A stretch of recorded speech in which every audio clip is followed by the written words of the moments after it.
Satu,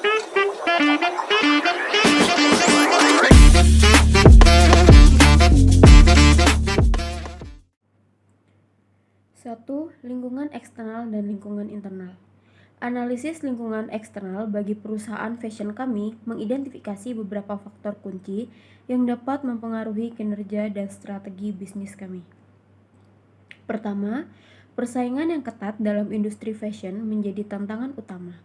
Kami perlu memahami strategi pesaing, keunggulan kompetitif, dan tren pasar untuk mengembangkan strategi pemasaran yang efektif dan membedakan produk kami. Selain itu, perubahan tren mode, pola konsumsi, dan referensi pelanggan juga harus diperhatikan agar kami dapat mengembangkan produk yang relevan dan membangun hubungan yang kuat dengan konsumen. Kemudian, peraturan dan kebijakan pemerintah juga mempengaruhi lingkungan eksternal kami. Kami harus mematuhi regulasi terkait perlindungan konsumen, etika produksi, kekayaan intelektual, dan isu-isu kelanjutannya.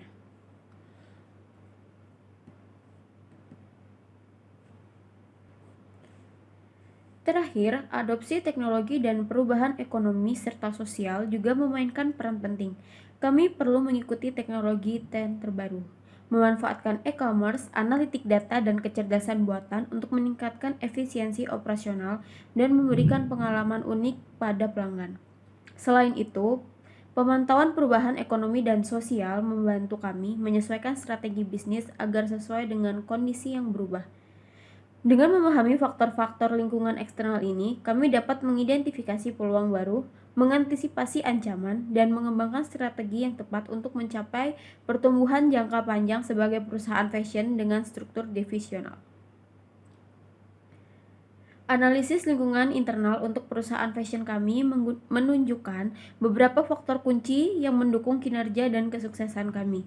Pertama, pengelompokan operasional berdasarkan produk atau pasar, memfasilitasi pengambilan keputusan yang lebih cepat dan fokus yang intens pada segmen pasar yang berbeda.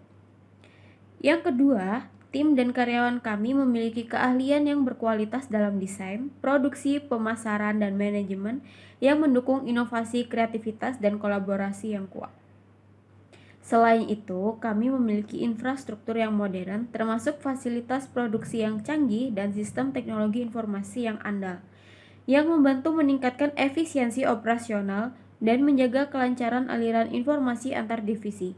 Secara keseluruhan, analisis lingkungan internal kami menunjukkan fondasi yang kuat dalam struktur divisional tim yang berkualitas dan infrastruktur yang modern, memberikan keunggulan kompetitif bagi perusahaan fashion kami.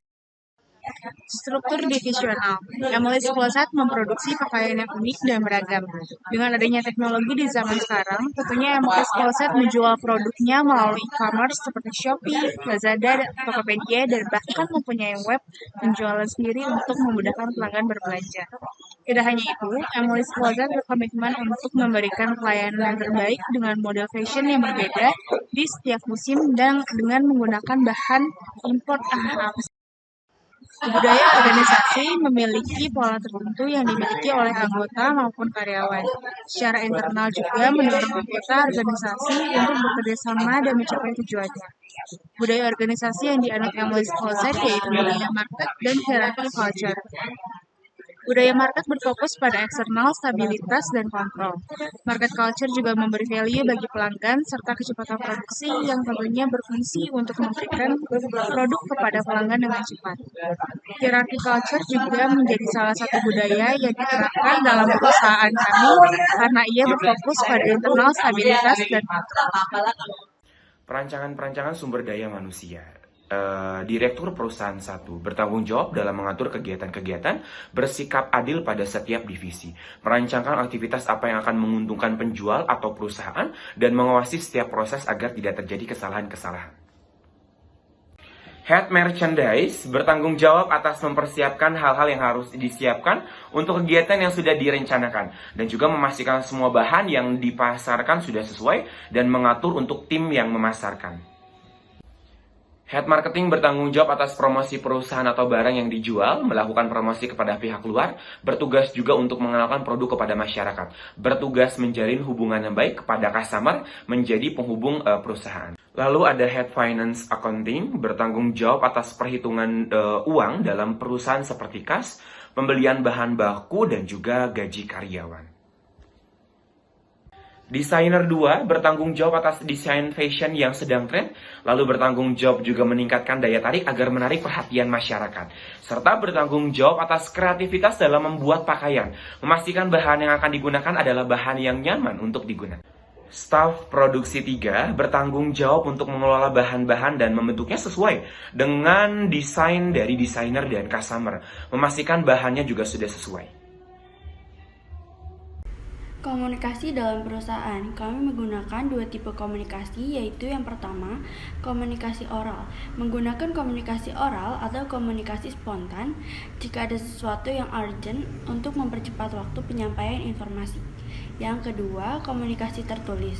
Komunikasi ini yang paling utama digunakan dalam perusahaan. Digunakan supaya informasi yang disampaikan dapat terekam dengan baik, menghindari kesalahan yang dapat menghancurkan bukti. Selanjutnya yaitu ada penerapan etika. Etika yang akan kami terapkan dalam perusahaan adalah yang pertama, integritas. Integritas ini menjunjung tinggi integritas pribadi dan profesional dengan berpegang pada kejujuran dan prinsip moral. Ini melibatkan berkomitmen untuk berbicara dan bertindak jujur, menjaga kata-kata dan janji, serta menghindari praktik-praktik curang atau manipulatif. Selanjutnya ada profesionalisme, menjunjung tinggi tingkat tinggi dalam pengetahuan, keterampilan, dan perilaku yang relevan. Ini melibatkan menjaga penampilan yang rapi, berkomunikasi dengan sopan, menghormati kerahasiaan informasi, dan menghindari konflik kepentingan. Selanjutnya ada rasa hormat, yaitu menghormati hak dan martabat semua individu di tempat kerja. Ini juga mencakup mendengarkan, menghargai pandangan dan pendapat orang lain, serta menghindari sikap merendahkan dan menciptakan lingkungan kerja yang aman dan inklusif.